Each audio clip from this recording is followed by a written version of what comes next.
Di sini kita akan membahas nutrisi ibu hamil. Apa sih itu gizi ibu hamil? Nah, baiklah di sini saya akan menjelaskan apa itu gizi ibu hamil.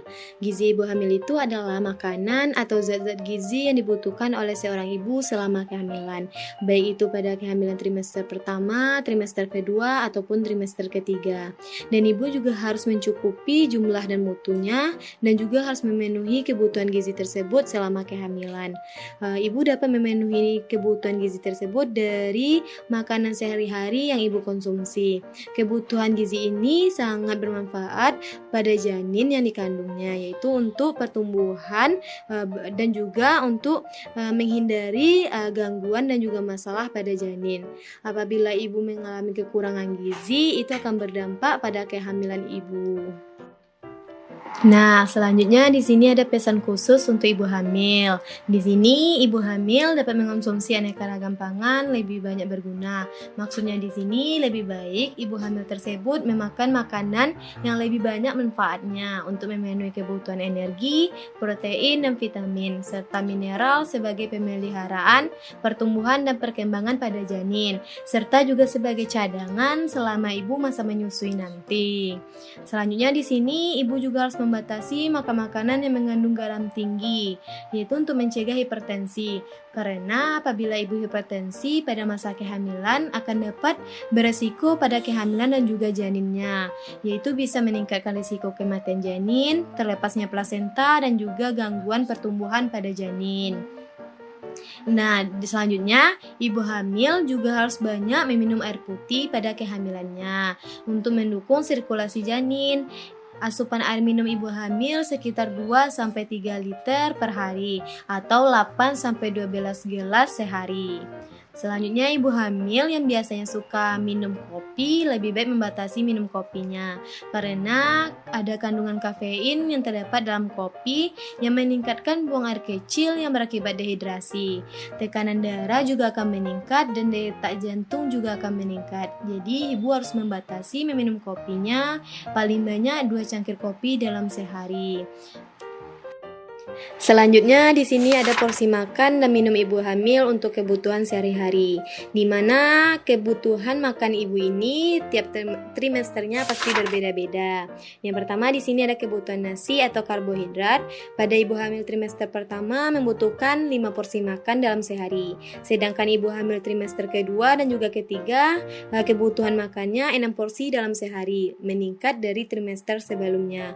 Di mana satu porsi nasi itu setara dengan 100 gram atau 3/4 gelas nasi. Di sini satu porsi nasi juga bisa digantikan dengan kentang, dengan satu porsi itu setara dengan 2 buah kentang ukuran sedang. Selanjutnya di sini ada kebutuhan protein hewani. Pada ibu hamil trimester pertama, kedua dan juga ketiga kebutuhannya sama, yaitu 4 porsi dalam sehari. Di mana satu porsinya itu setara dengan 50 gram atau satu potong ikan sedang, dan juga satu porsinya itu setara dengan 1 butir telur ayam. Dan juga bisa digantikan dengan 1 potong sedang daging ayam, 1 potong sedang daging sapi, dan juga bisa diganti dengan 1 porsi tersebut dengan 5 ekor udang. Selanjutnya di sini ada kebutuhan protein nabati. Kebutuhan protein nabati ini ibu hamil trimester pertama, kedua dan juga ketiga juga sama, yaitu dalam sehari membutuhkan 4 porsi.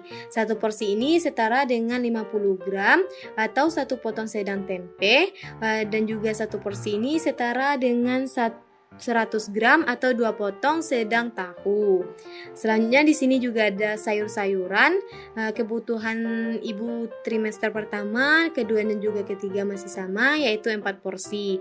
Di mana satu porsi ini setara dengan 1 mangkok sayur matang tanpa kuah. Selanjutnya di sini ada kebutuhan buah-buahan. Ibu hamil trimester pertama, kedua dan juga ketiga juga sama, yaitu 4 porsi dalam sehari. Di mana satu porsinya juga setara dengan 1 buah pisang ukuran sedang, dan juga bisa diganti dengan 1 porsi, yaitu 1 potong besar pepaya. Nah, selanjutnya di sini juga ada kebutuhan minyak atau lemak pada ibu hamil, yaitu dalam sehari ibu hamil trimester pertama, kedua dan juga ketiga yaitu sama, yaitu 5 porsi dalam sehari. Satu porsinya itu setara dengan 5 gram atau 1 sendok teh. Selanjutnya di sini juga ada kebutuhan gula pada ibu hamil pada trimester pertama, kedua dan juga ketiga juga sama, yaitu dalam sehari kebutuhannya itu 2 porsi, di mana satu porsi ini setara dengan 10 gram atau 1 sendok makan yang bersumber dari kue-kue manis, minum teh manis, dan juga yang lain-lainnya. Di sini juga ada kebutuhan mineral pada ibu hamil, yaitu dalam sehari ibu dianjurkan untuk meminum air putih sebanyak 8 sampai 12 gelas per hari. Jadi di sini ibu sangat dianjurkan untuk memenuhi kebutuhan nutrisinya sesuai porsi-porsi yang sudah dijelaskan dalam sehari-hari tersebut. Selanjutnya di sini ada contoh jenis makan yang tersusun dalam satu hidangan makanan, yaitu ini ada contoh satu piring dalam porsi sekali makan. Pada setengah bagian piring ini terdapat 2/3 sayuran dan juga 1/3 piring ini terdapat buah-buahan. Setengah bagian piring ini lagi terdapat 2/3 pada piring makanan pokok dan juga 1/3-nya terdapat lauk pauk. Jadi seperti itulah gambaran porsi makan dalam sekali makan. Nah, selanjutnya di sini ada makanan pokok sebagai sumber karbohidrat, di mana makanan pokok ini dapat berasal dari yang pertama nasi, roti, jagung, gandum, dan juga kentang. Nah, selanjutnya di sini juga ada sumber protein. Sumber protein ini dapat berasal dari ada 2, yaitu protein hewani dan juga protein nabati. Protein hewani ini berasal dari ikan, daging, dan juga telur. Selanjutnya di sini ada protein nabati yang berasal dari tempe, tahu, dan juga kacang-kacangan. Nah, selanjutnya di sini juga ada sumber zat pengatur. Pada sumber zat pengatur ini terdapat berbagai macam sayuran dan juga buah-buahan yang dapat dikonsumsi oleh ibu hamil. Berikut adalah contoh gambaran menu satu kali makan ibu hamil. Nah, di sini ada menu pertama, yaitu pada gambar ini terdapat 1 porsi nasi dan juga di sini terdapat protein nabati, yaitu 1 potong sedang tempe, ada 1 potong sedang tahu, dan juga di sini ada protein hewani, yaitu 1 butir telur. Nah, di sini juga ada satu porsi sayur tanpa kuah. Di sini juga ada buahannya, yaitu 1 potong besar pepaya. Selanjutnya di sini ada contoh menu kedua, yaitu di sini terdapat 1 porsi nasi dan juga di sini terdapat protein hewani, yaitu 1 potong sedang ikan. Protein nabatinya terdapat 1 potong sedang tempe dan 1 potong sedang tahu. Di sini juga terdapat 1 porsi sayur tanpa kuah. Nah, di sini ada buah-buahannya, yaitu 1 buah pisang ukuran sedang. Ini dapat sebagai contoh porsi makan ibu dalam satu kali makan. Selama kehamilan ini ada beberapa makanan yang dapat ibu hindari dan juga ibu batasi, karena tidak semua makanan itu baik dikonsumsi selama kehamilan, karena ada beberapa makanan yang akan dapat berdampak buruk pada kehamilan dan juga janin. Nah, ini beberapa contoh makanan yang ibu hindari dan juga harus ibu batasi selama kehamilan ini. Nah, di sini ibu harus menghindari makanan yang diawetkan, karena biasanya makanan yang diawetkan itu mengandung bahan tambahan makanan yang kurang aman bagi ibu hamil dan juga ditakutkan akan berisiko buruk pada kehamilan dan juga janin. Dampak pada janin yaitu kelainan dan juga meningkatkan risiko bagi bayi lahir cacat dan juga bayi akan kekurangan gizi. Nah, selanjutnya di sini ibu juga harus menghindari memakan daging, telur, ikan yang dimasak kurang matang. Karena biasanya makanan yang dimasak kurang matang tersebut akan mengandung bakteri. Hal ini dapat berdampak pada janin, seperti menghambat perkembangannya dan juga bahkan pada kasus yang berat, ini juga dapat mengakibatkan keguguran atau kematian janin dalam kandungan. Nah, selanjutnya di sini, ibu hamil yang biasanya suka mengonsumsi kopi lebih baik membatasinya pada kehamilan, karena kopi yang mengandung kafein dapat meningkatkan tekanan darah.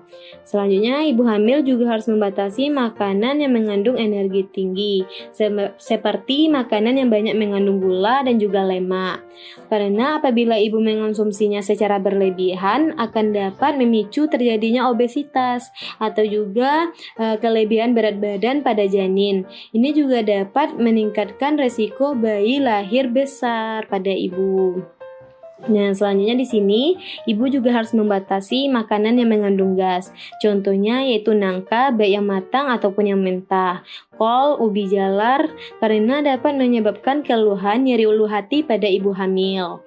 Selanjutnya, ibu hamil juga harus membatasi konsumsi minuman ringan atau soft drink, karena minuman tersebut akan mengandung energi tinggi yang berakibat pada berat badan ibu hamil dan juga meningkatkan berlebihan dan bayi lahir besar. Sekarang kita akan membahas tentang persiapan menjadi orang tua. Menjadi orang tua bukanlah suatu hal yang mudah, tetapi tidak juga sesulit yang kita bayangkan.